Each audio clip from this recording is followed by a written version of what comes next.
로마서 9장 4절입니다. 그들은 이스라엘 사람이라. 그들에게는 양자됨과 영광과 언약들과 율법을 세우신 것과 예배와 약속들이 있고 조상들도 그들의 것이요 육신으로 하면 그리스도가 그들에게서 나셨으니 그는 만물 위에 계셔서 세세에 찬양을 받으실 하나님이시라. 아멘. 그러나 하나님의 말씀이 폐하여진 것 같지 않도다. 이스라엘에게서 난 그들이 다 이스라엘이 아니요 또한 아브라함의 씨가 다 그의 자녀가 아니라 오직 이삭으로부터 난 자라야 내 씨라 불리리라 하셨으니 곧 육신의 자녀가 하나님의 자녀가 아니요 오직 약속의 자녀가 씨로 여기심을 받느니라. 약속의 말씀은 이것이니 명년 이때에 내가 이르리니 사라에게 아들이 있으리라 하심이라. 그뿐 아니라 또한 리브가가 우리 조상 이삭 한 사람으로 말미암아 임신하였는데 그 자식들이 아직 나지도 아니하고 무슨 선이나 악을 행하지 아니한 때에 택하심을 따라 되는 하나님의 뜻이 행위로 말미암지 않고 오직 부르시는 이로 말미암아 서게 하려 하사 리브가에게 이르시되 큰 자가 어린 자를 섬기리라 하셨나니 기록된 바 내가 야곱은 사랑하고 에서는 미워하였다 하심과 같으니라. 아멘. 예, 오늘 말씀 로마서 9장 4절로 14절에 있는 이 말씀은 참 많은 생각을 갖게 하는 그러한 말씀입니다.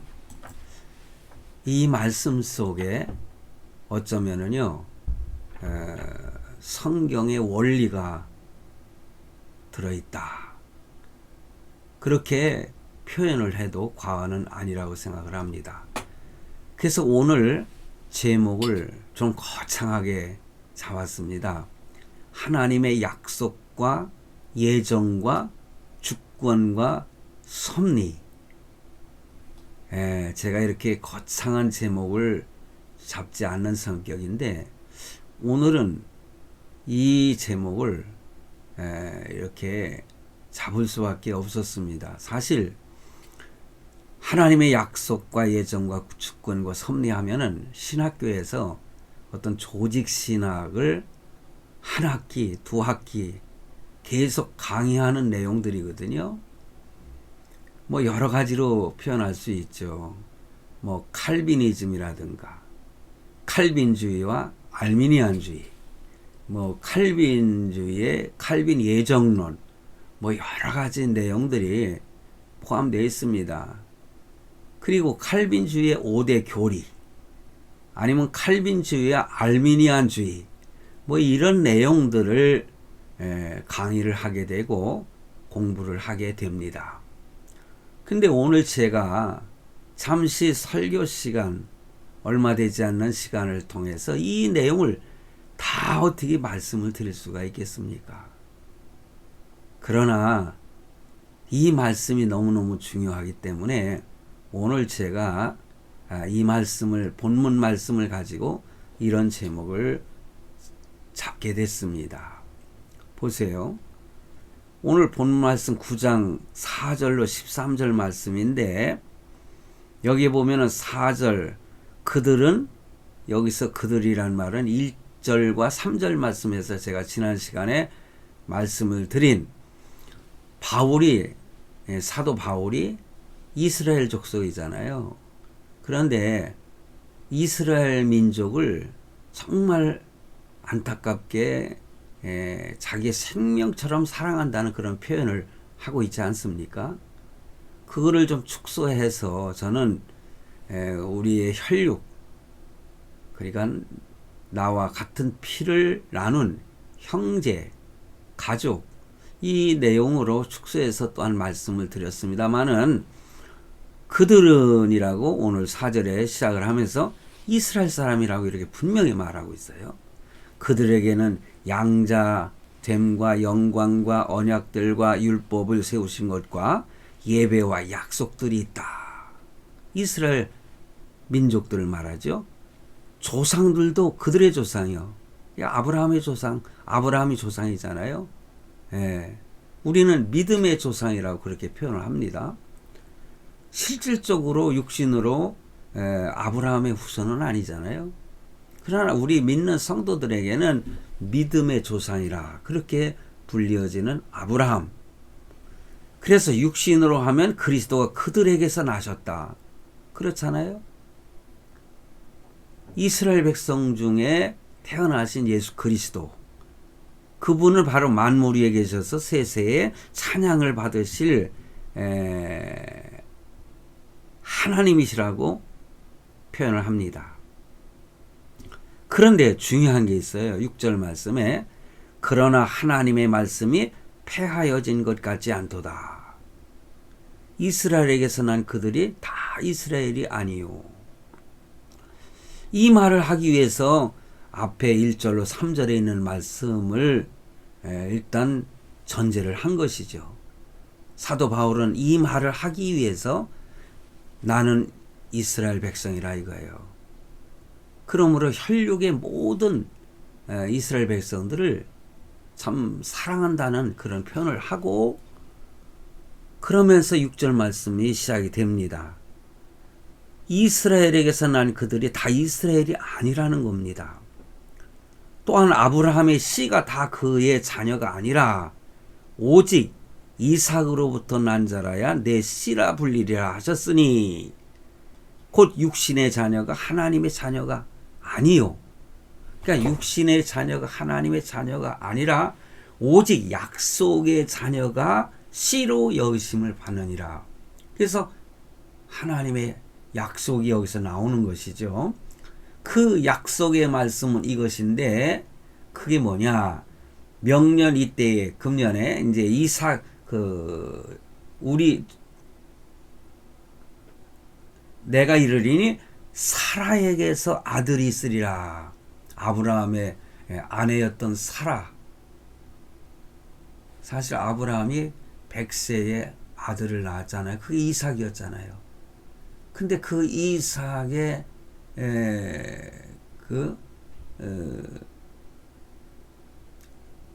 아내는 리브가인데요. 10절 말씀에 또한 리브가가 우리 조상 이삭 한 사람으로 말미암아 임신하였는데 그 자식들이 아직 나지도 아니하고 이거 11절 말씀 너무너무 중요합니다. 그 자식들이 아직 나지도 아니했다는 거예요. 뱃속에 아니면 생겨나지도 않았다는 거죠. 잉태도 안 됐는데 무슨 선이나 악을 행하지 아니한 때에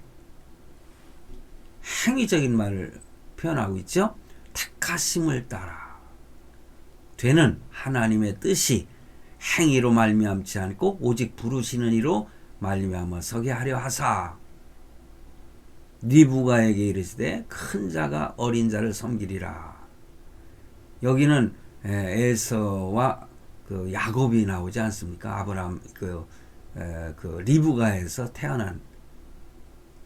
그래서 어린 자를 큰 자가 어린 자를 섬기리라 하셨나니 기록된 바 내가 야곱은 사랑하고 에서는 미워하였다 하신과 같으니라. 이렇게 말씀을 표현하고 있어요. 사실 이 내용을 보면은 아브라함의 후손이었던 그 육체적인 후손이었던 사람들이 이스마엘도 있고요. 그 다음에 에서도 있잖아요. 근데 이들은 약속의 자녀가 아니라는 거예요. 그 약속의 자녀가 아닌 사람들이 오늘날 큰 민족을 이루고 있는데 그게 모슬렘 국가가 된 그 사람들이 바로 이런 후손들입니다. 똑같은 아브라함의 후손이지만은 약속의 후손이 아니었고 이삭은 약속의 자녀였잖아요. 그게 바로 오늘날 이스라엘 민족을 말하는 것입니다.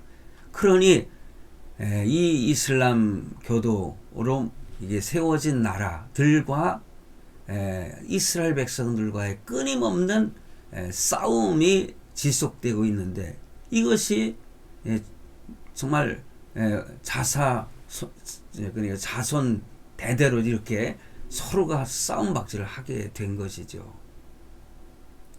오늘날 하마스와 이스라엘과의 전쟁에서도 마찬가지입니다.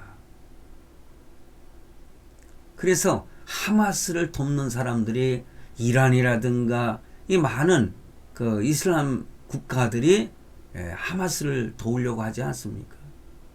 그런 면에서 이삭의 후손인 이스라엘 백성들은 참 외롭지요. 사실 하마스가 자비한 방법으로 전쟁을 시작했지 않습니까? 그런데 많은 국가들이 또 뭐 인권이니 뭐 이렇게 해가지고 먼저 전쟁을 일으켜서 참 악랄하게 전쟁을 일으킨 그들을 옹호하고, 팔레스타인이나 그 사람들을 옹호하는 그런 사람들의 그 주장들. 그러니 이스라엘의 역사를 알지 못하는 사람들은요, 헷갈릴 수밖에 없는 거 아니겠어요? 오늘 그런 이야기를 하고자 하는 것은 아니에요. 저는 오늘 말씀 중에서 핵심적인 것을 먼저 다는 말씀을 드릴 수 없고, 한 부분만 말씀을 드리고, 어쩌면 같은 제목으로 여러 번 설교를 해야 되지 않겠나, 그런 생각도 해보는 것입니다.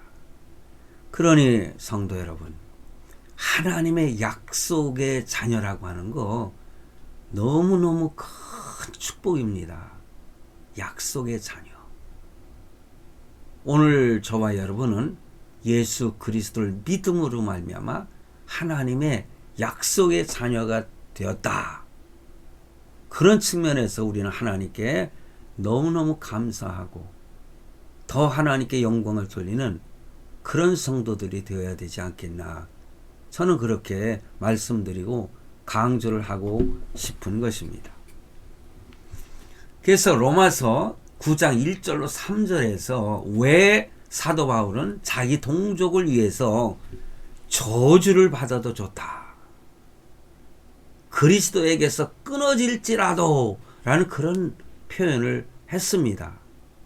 그런데 이러한 표현을 하면서 정말 애틋한 동족의 사랑을 표현하고 있는데 왜 그런 표현을 했느냐 말씀드렸잖아요. 그 뒤에 있는 말씀을 하기 위해서라고요. 그 동족의 사랑과 어떤 진리, 하나님의 그 말씀의 진리와 서로 대치가 되는 그런 괴리감이 있기 때문에 전제로 나는 이스라엘 백성이고 같은 이스라엘 동족들을 나는 사랑한다. 어느 정도 사랑하느냐? 저주를 받아도 좋다. 그리스도에게서 떨어질지라도 나는 나의 동족을 사랑한다. 그렇게 강조를 하고 그렇지만은 이러면서 그 다음 말씀들을 하고 있는 것이에요. 오늘 본문 말씀처럼 육신의 자녀가 하나님의 자녀가 아니고 약속의 자녀가 하나님의 자녀다. 이 말을 하기 위해서 자기 동족들에게 1절에서 3절 말씀 9장 이 말씀을 표현한 것이다. 그렇게 생각을 하는 것입니다. 그래서 내가 이러한 것을 주장하고 있는데 동족에 대한 사랑이 없어서가 아니다. 그러니까 내가 이것을 말하는 것은 그런 말 하는 것이 동족에 대한 사랑이 없는 것이 아니라는 것을 이렇게 전제로 하고 1절에서 3절에 먼저 이런 따뜻한 애틋한 동족의 사랑을 표현하고 있는 것입니다. 물론 사도 바울이 육신의 자녀인 이스라엘의 그 중요성이 없다고 말하는 것이 아니라는 것이죠. 로마서에 있는 이 말씀 쪽에 쭉 보면은요, 이스라엘 백성들에게, 육신의 자녀들에게도 하나님의 약속이 있다는 것을 또한 표현을 하고 있는 말씀들이 있습니다. 본문 4절에서 5절 말씀을 보면은 저희는 이스라엘 사람이라 저희에게는 양자됨과 영광과 언약들과 율법을 세우신 것과 예배와 약속들이 있고 조상들도 저희 것이요 육신으로 하면 그리스도가 저희에게서 나셨으니, 이렇게 표현하고 있지 않습니까? 이스라엘 백성들에게는 이런 양자됨과 영광과 언약과 율법, 예배, 약속이 있다는 거예요. 또한 위대한 놀라운 믿음의 조상들이 있다는 것이죠. 무엇보다도 예수 그리스도가 그 이스라엘 백성들을 통해서 태어나셨다. 하나님의 놀라운 은혜가 아닐 수가 없죠. 그래서 하나님은 이스라엘 백성들을 택하신 건데, 구원적인 입장으로 택한 것이 아니라 이스라엘 백성들을 택하셔서 하나님을 잘 섬길 때는 하나님은 이렇게 이스라엘을 축복해 주셨고, 하나님을 거역하고 하나님을 배신할 때는 하나님께서는 이스라엘 백성들을 선민이지만은, 택한 백성이지만은 무시무시한 형벌을 내렸던 그러한 표본으로 하나님은 이스라엘 백성들을 선택하셨다. 그래서 선민을 말하는 것이죠. 그것을 성경은 우리에게 보여주는 것입니다. 이스라엘 백성들을 거울로 삼으라는 거예요. 우리 예수 그리스도를 믿는 믿음의 조상의 후예들, 구원받은 하나님의 자녀들, 그 거울로 삼고 이스라엘 백성들이 어느 때에 하나님의 축복을 받았는가, 어느 때에 하나님의 저주가 임하였는가, 그것을 거울로 삼고 잘 살펴서 복받는 성도들이 되어라. 그것을 강조하고 있는 것입니다. 그러므로 무엇보다 참 이스라엘 백성들은 놀라운 축복을 받은 백성인데, 바로 그들을 통해서 예수 그리스도가 태어났다는 사실, 그런 측면에서 이스라엘 민족의 중요성, 소중함을 보여준다. 이것을 오늘 본문에서도 강조하고 있습니다. 그러면서도 이스라엘 혈통이 중요한 것이 아니다. 혈통이 중요한 것이 아니다. 베드로가 예수님께 고백을 했잖아요. 주는 그리스도시요 살아계신 하나님의 아들이시나이다. 그랬을 때에 예수님께서 뭐라고 하셨어요? 그것을 알게 한 것은 그 혈통이 아니라는 거죠. 하나님이 그것을 깨닫게 하셨다. 그래서 혈통의 중요성을 말하지 않습니다. 본문 6절 말씀을 보면은 또한 하나님의 말씀이 폐하여진 것 같지 않도다. 폐하여진 것 같지 않도다. 이스라엘에서 난 그들이 다 이스라엘이 아니요. 참 이해하기가 그렇게 쉽지 않은 말씀이죠. 사도 바울은 이스라엘이요, 불순종을 해서 버림을 받아도 이스라엘에게 주어진 하나님의 약속이 패하게 된 것은 아니다. 이렇게 말씀하고 있어요. 왜냐하면은 혈통적인 이스라엘보다는 영적인 이스라엘이 진짜 참 이스라엘의 씨가 된다는 것입니다. 그처럼 이스라엘에게서 난 사람들이 다 이스라엘이 아님을 보다 구체적인 예를 들어서 설명하는 말씀이 7절로 13절에 있는 말씀, 너무너무 중요하죠. 하나님의 예정과 선택이 거기에 본문에 나타나고 있어요. 그래서 본문 7절에서는 아브라함의 예를 들어서 아브라함의 자녀가 다 약속의 자녀가 아니다. 그렇게 말씀합니다. 왜냐하면 이스마엘은 여러분 이스마엘이 먼저 아브라함의 자식으로 태어나지 않습니까? 하갈에게서 태어났죠. 사레의 그 몸종에게서 먼저 태어났어요. 너무 성급했죠. 왜냐? 하나님이 약속을 하셨는데, 근데 그 약속의 자녀가 그 사라에게서 잉태가 되지 않는 거예요. 그래서 먼저 인간의 방법을 동원하는 것입니다. 그게 뭐냐? 하갈을 갖다가 취하게 된 거예요, 아브라함이. 그래서 난 자식이 누굽니까? 이스마엘인 것입니다. 그러니 약속의 자녀가 아니죠. 인간적인 방법으로 태어난 자식이 이스마엘이에요. 오늘날 그게 이슬람 국가들의 자손들을 말하는 것입니다. 네. 그러니 그 아브라함의 예를 들어서 이스마엘은 아브라함의 혈통의 자식이었지만은 약속의 자녀가 아니고 9절 말씀에 오직 이삭만이 약속의 자녀다. 본처에게서 난 하나님의 약속의 자녀. 사라에게 약속을 했지 않습니까? 내가 잉태가 되리라는 거예요. 천사를 통해서 하나님이 그런 예언의 말씀을 건네주었잖아요. 그랬을 때에 여러분 사라가 핑하고 웃었잖아요. 아이고 나는 여성으로서의 자식을 낳을 그런 것이 다 끊어졌는데 어떻게 나를 통해서. 그런데 하나님은 하실 수 있다는 거죠. 100세가 돼서도 하나님의 약속의 자녀는 태어나는 거예요. 아브라함이 100세가 됐어도.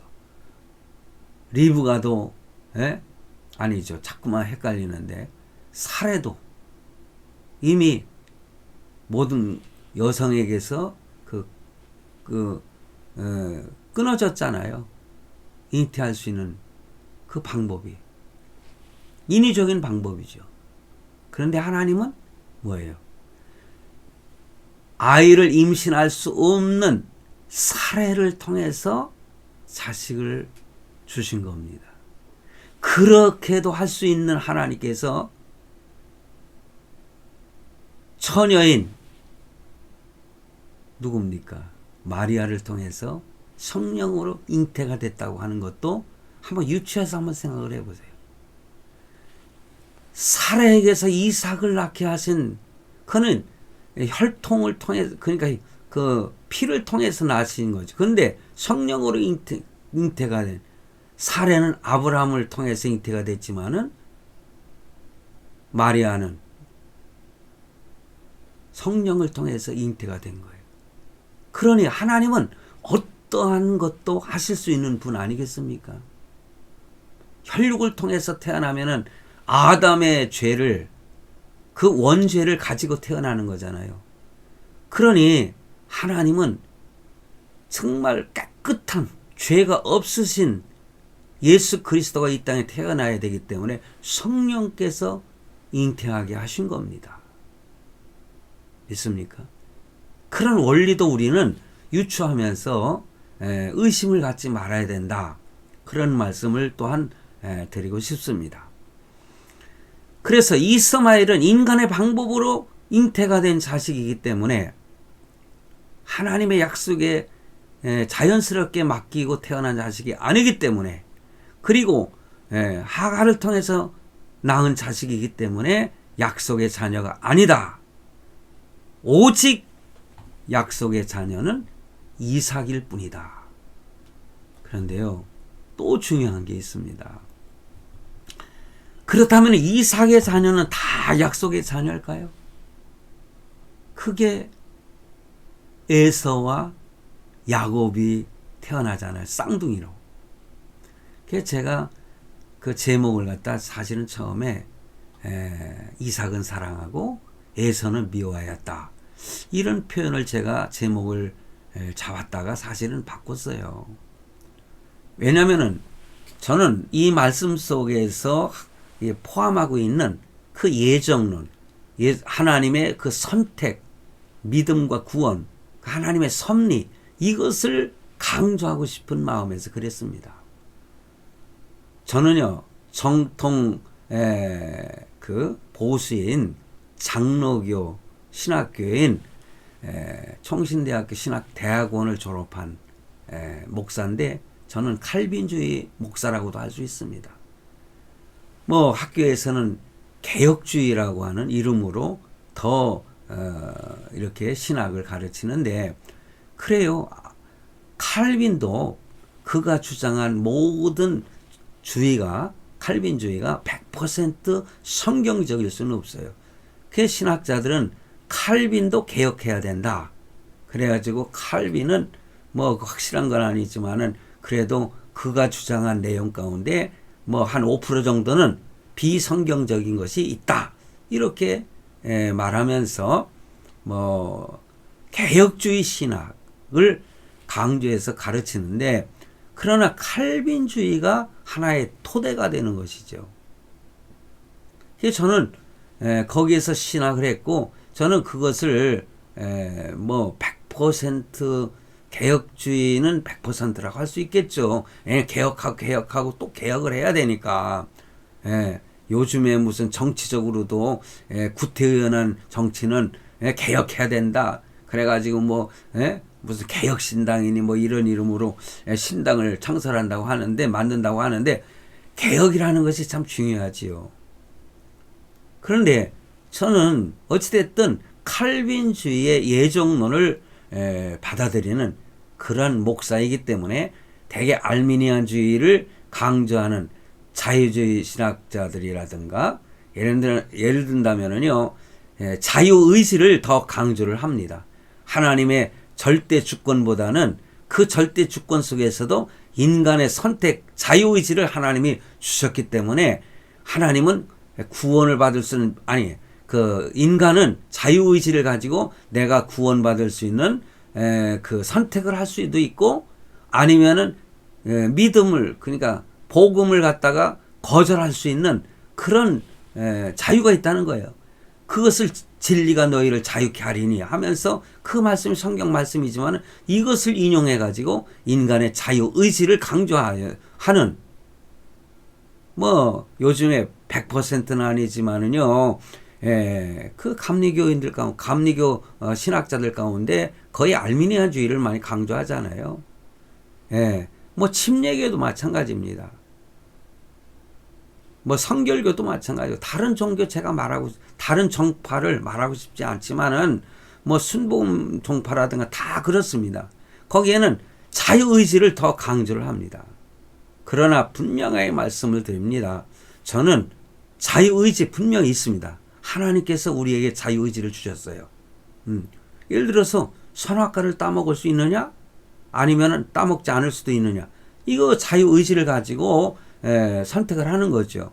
그런데 하나님께서는 왜 선악과를 만들었느냐?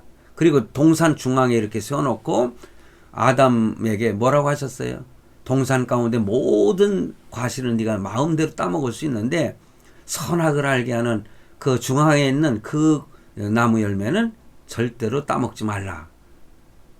그래서 이것을 자유의지를 주신 하나의 그 뭐라고 할까요? 하나의 모토가 된다. 그렇게 자유주의 신학자들이나 알미니안주의자들이 표현을 합니다. 그런데 분명한 것은요, 저는 그렇게 가르칩니다. 뭐냐? 따먹지 말라고 하는 것에 강조를 하지만은요, 이것은 자유의지를 강조하는 것이 아니라 하나님의 절대 주권을 강조하는 거예요. 에덴 동산의 모든 것을 네 마음대로 다스릴 수 있지만, 그래서 하나님께서 권력을 위임하신 거예요.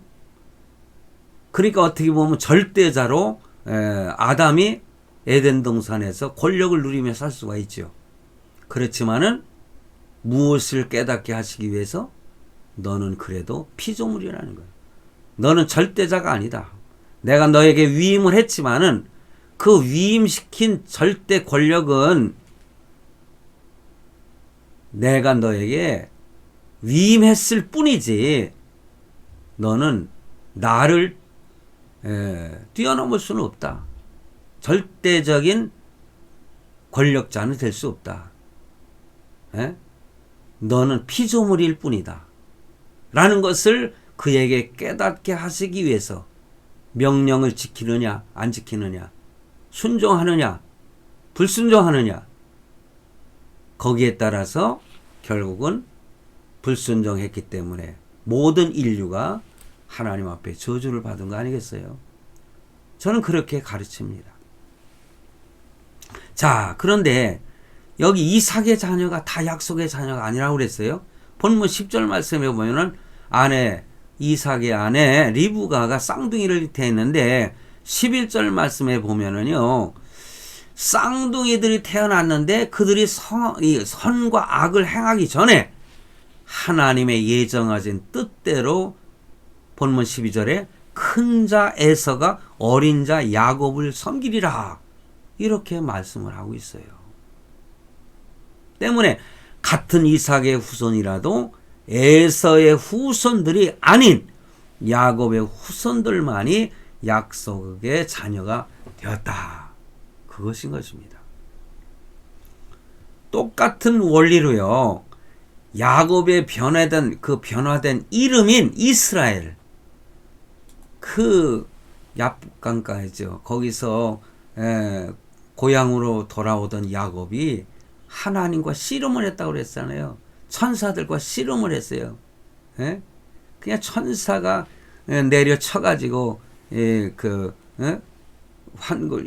위골이 됐지만은, 그래도 그 통증과 그 고통 속에서도 천사를 놓지 않았잖아요. 나에게 복을 달라는 거죠. 나를 축복해 달라는 거예요. 그렇지 않으면 나는 이것을 놓을 수 없다. 기도를 했을 때에 결국은 하나님께서, 그래, 너는 야곱이 아니라 지금부터는 이스라엘이다. 야곱은 뭡니까? 속이는 자. 형 에서를 속였잖아요. 죄인이었잖아요. 근데 너는 이제부터는 이스라엘이라. 그 거룩한 자라는 거예요. 이스라엘 백성들이 바로 그 야곱의 후손들로 형성된 이스라엘 민족. 그런데 바로 이것이 보면은 다 약속의 자녀가 아니다. 그렇지 않다는 것입니다. 중요한 것은 뭐냐? 혈통이 아니라 하나님의 약속과 예정과 주권과 섭리가 바로 중요하다는 것이죠.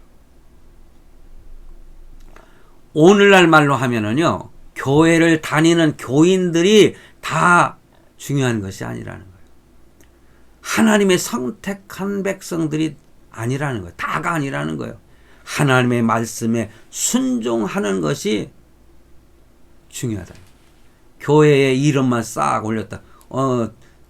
지난번 대선 과정 속에서 그 대선 중에 어느 후보자는 그 분당의 큰 교회에 자기도 교인이다, 뭐 등록된 성도다, 뭐 이런 표현도 했는데, 등록했다고 중요한 게 아니거든요. 그렇다고 다 크리스찬이 아니에요. 그렇다고 다 구원받은 하나님의 자녀가 아니라는 거예요. 오늘날 내가 어느 교회에 소속돼서 내 이름이 기록되어 있다고 해서 그 사람이 구원받은 하나님의 자녀가 아닐 수도 있다는 거예요. 정말 믿음의 자녀는 하나님의 말씀에 순종하는 자인 것입니다. 그러므로 교인이 되었다는 그 명부가 중요한 것이 아니라 뭡니까? 하나님의 말씀에 순종하는 것이 중요한 것입니다. 오늘 본문은 하나님의 그 약속과 하나님의 주권과 선택, 예정된 선택이 강조되어 있는 말씀이잖아요. 그래서 10절로 13절 말씀은 하나님은 구원받을 자를 미리 선택하셨다, 이렇게 예정론을 뒷받침하고 있어요. 어찌 보면 가장 많이 인용되는 말씀이에요. 근데 에베소서 있는 말씀이라든가 보면은 예정에 대한 말씀이 다 나오거든요. 그래서 에서와 야곱이 태어나서 어떤 행동을 하기도 전에 무조건적 선택이죠. 인간은 전적 부패입니다. 이게 칼비니즘 중에 하나인데 전적으로 완전하게 나 스스로는 너는 죽었다는 거예요. 허물과 죄로 죽었다. 허물과 죄로. 그런 저와 여러분을 살리셨다. 완전히 부패했고 썩어 죽었는데 하나님께서 은혜를 베풀어 주셔서 택하셔가지고 나를 살리신 것입니다. 믿음의 자녀로 삼으신 것입니다. 그래서 에서와 야곱이 태어나가지고 어떤 행동을 하기도 전에 에서가 야곱을 섬기게 될 것이다. 내가 야곱은 사랑하고 에서는 미워했다. 이렇게 말씀하고 있는 것입니다. 하나님이 미리 예정을 하셨다는 거야. 에베소 1장에서도 한번 읽어보세요.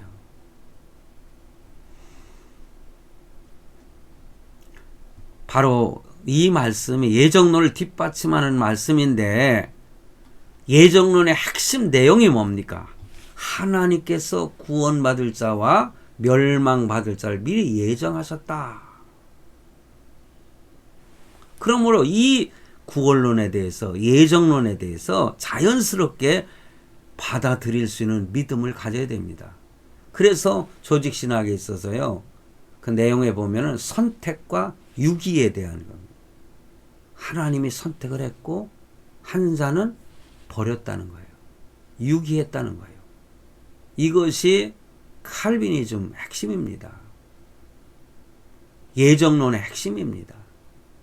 그러므로 오늘 우리가 하나님이 예정하셨고 나를 선택하셨다는 것, 버리지 않으셨다는 것, 이 은혜가 얼마나 감사한지 매일매일 눈물 콧물 흘리면서 감사해도 부족한 말씀이 아닐 수가 없죠.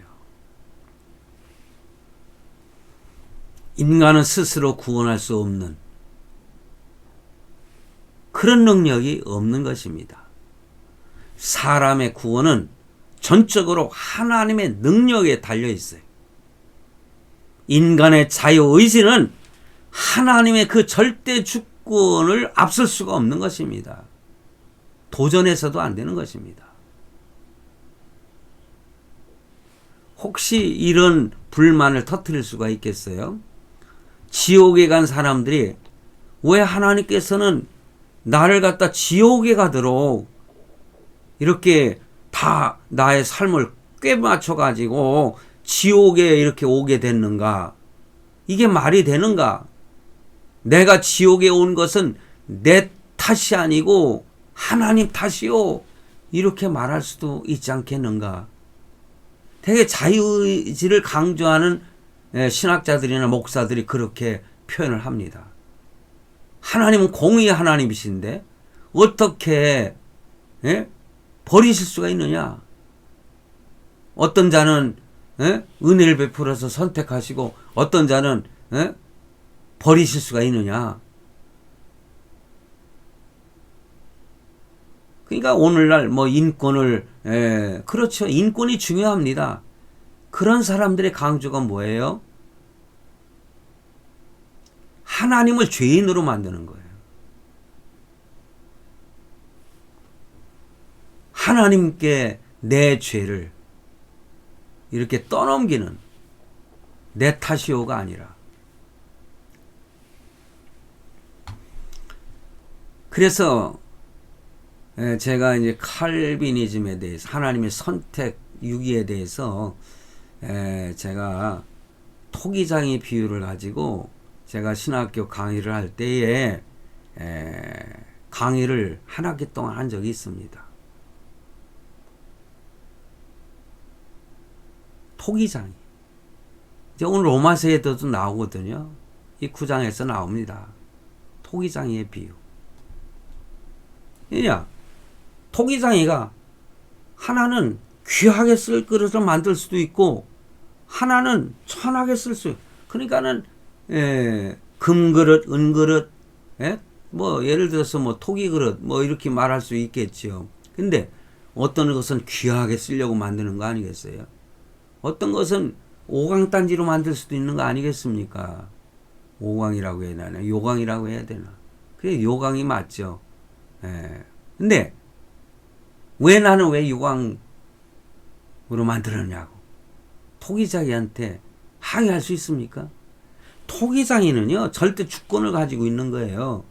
내가 이것을 위해서 만들 수 있는 절대 권력이 있는 것입니다. 절대적인 선택이 있는 것이죠. 하나님께 우리가 어찌 반항을 할 수가 있겠어요. 그러므로 예정론이 가진 소중한 의미, 여러분 좀 전에도 말씀을 드렸듯이 인간의 자유의지까지 없다고 해서는 안 된다. 맞습니다. 근데 그 인간의 자유의지가 하나님의 절대 주권을 능가할 수 있겠습니까? 그래서 어항에 들어있는 물고기는 어항 안에서만 자유의지가 있는 거예요. 하나님의 예정 가운데 자유의지가 있는 것입니다. 믿음은 뭡니까? 하나님의 선물이라고 그랬어요. 에베소 2장 8절 이후에 보면은 믿음은 하나님의 선물이에요. 너에게서 난 것이 아니니 우리 인간에게서 생겨난 것이 아니에요. 그러므로 아무도 자랑할 수 없다. 그래서 저는 그 얘기를 합니다. 목사의 믿음이나 장로의 믿음이나 권사의 믿음이나 일반 성도들의 믿음이나 삐까삐까 똑같은 무게를 가지고 있다. 목사가 가진 믿음이 더 우월하다? 천만의 말씀이에요. 하나님의 선물이에요. 공짜로 주신 거예요. 공짜로 주신 거예요. 그러니 얼마나 감사해요. 여러분, 그러므로 제가 제 자신을 강조했잖아요. 아까 나는 칼빈의 예정론을 받아들이는 난 정통 보수 출신의 목사다. 내 설교를 듣고 계시는 여러분들 가운데에 뭐 감리교인들 있을 수 있고 선교교인도 있을 수 있고 뭐 침례교인도 있을 수 있고 다른 종파의 성도들도 있을 줄 압니다만은 저는 성경적인 원리만 강조하는 목사입니다. 그렇다고 제가 100% 내가 말하는 것이 100% 옳다. 저도 실수할 수 있고 넘어질 수 있죠. 생각과 나의 지식이 짧을 수도 있습니다. 그러나 근본은 뿌리는 거기에 두고 있다. 그렇게 말씀을 자신 있게 드릴 수 있습니다. 제가 70이 넘은 목사가, 은퇴 목사가, 말년 목사가 그동안에 한평생을 제가 믿음 생활하면서 제가 초등학교, 국민학교 6학년 때부터 예수 믿고 한 번도 곁길로 간 적이 없는 목사입니다.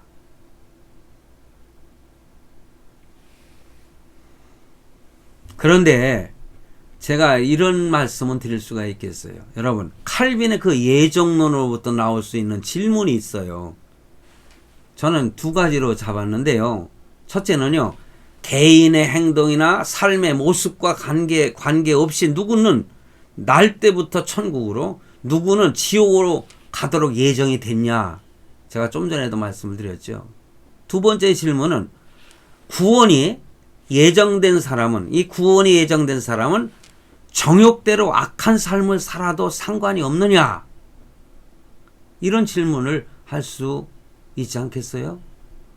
그런데 우선 우리가 전제해야 될 것이 있습니다.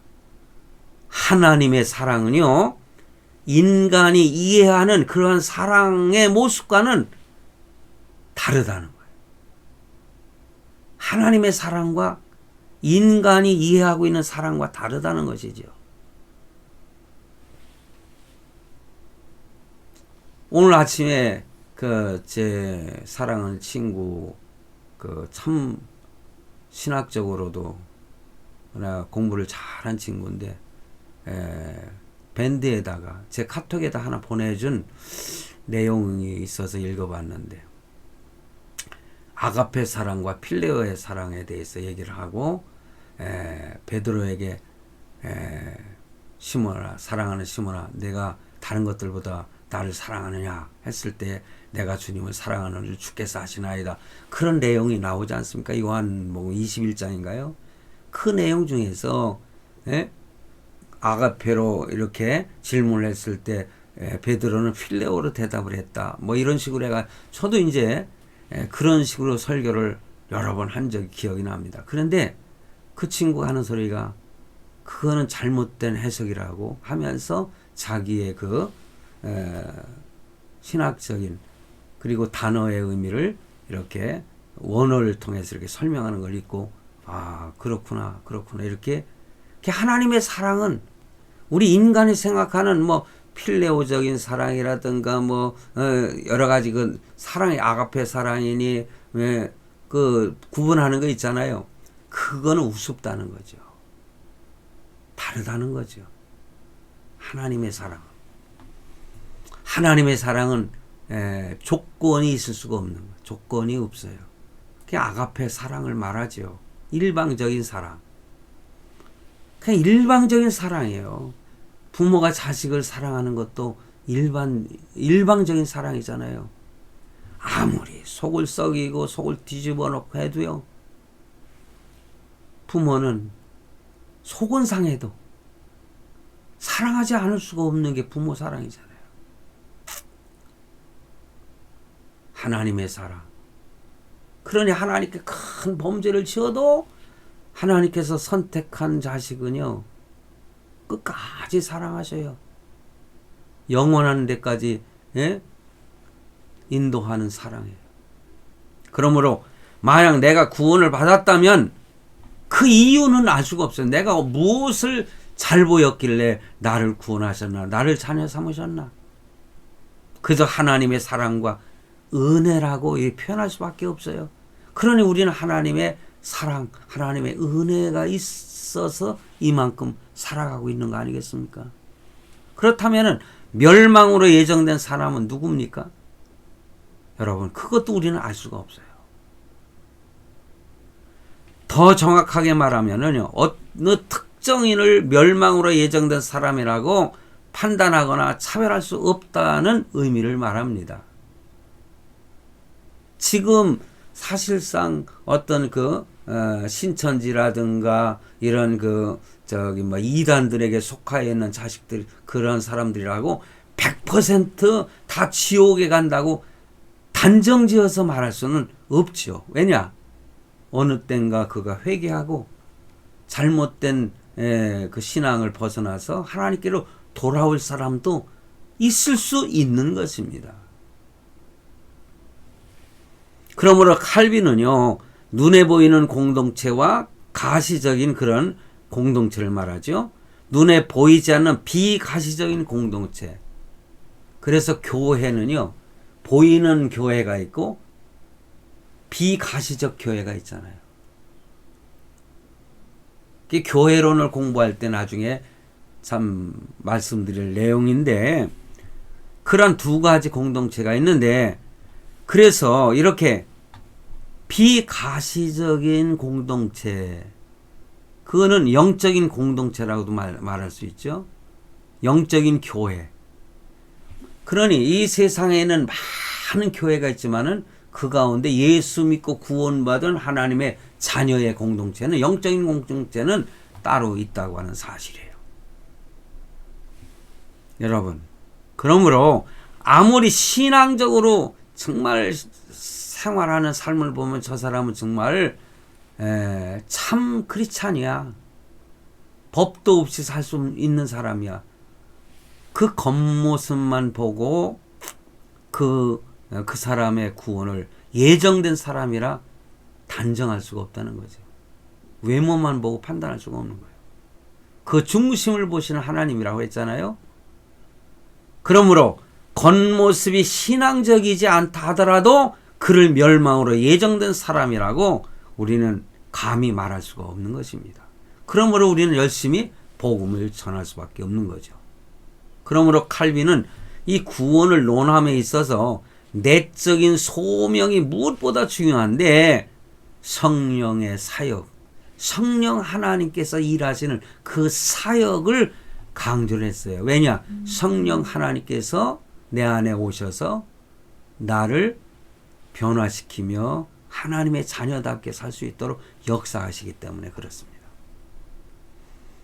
누군가 하나님의 말씀을 들었을 때에 믿음으로 받아들일 수 있도록 마음에 깨달을 수 있도록 성령께서 역사하셨던 결과가 바로 크리스찬이라는 거죠. 하나님의 자녀라는 거예요. 그게 칼빈이 또한 강조하고 있습니다. 서두에서 말씀을 드렸듯이 말씀드린 마태복음 16장에 나오는 베드로의 고복. 왜 자꾸 말이 좀 헛나오네요. 미안합니다. 베드로의 고백. 주는 그리스도시요 살아계신 하나님의 아들이시나이다. 근데 예수님께서 바요나시모나 복이 있도다. 그것은 너의 혈통적인 것, 세상의 전통이라 이것이 너를 깨닫게 한 것이 아니라 하나님께서 너를 깨닫게 하셨다. 저와 여러분이 예수 그리스도를 나는 주는 그리스도시요 살아계신 하나님의 아들이십니다. 나의 구원자이십니다. 나의 메시아입니다. 이렇게 고백할 수 있는 것은 하나님께서 성령을 통해서 나를 변화시켰고 깨닫게 하셨고 고백하게 하셨다. 성령이 우리를 대신하여 기도도 해주시는데 성령 하나님이 이렇게 나를 깨닫게 하셔서 믿음 생활을 바르게 하도록 인도하시는 성령 하나님의 역사, 이것을 칼빈도 성령의 역사를 강조를 하고 있는 것이죠. 그러므로 하나님의 예정은 어떤 수학 공식처럼 기계적으로 설명되어질 수가 없는 것입니다. 그 과정에는 반드시 하나님의 일하심, 하나님의 동행하심, 동반하심, 나를 예정하시고 택하신 성도 여러분, 저와 여러분을 예정하시고 택하여 주신 하나님의 긍휼과 은혜를 찬양합시다. 기도하시겠습니다.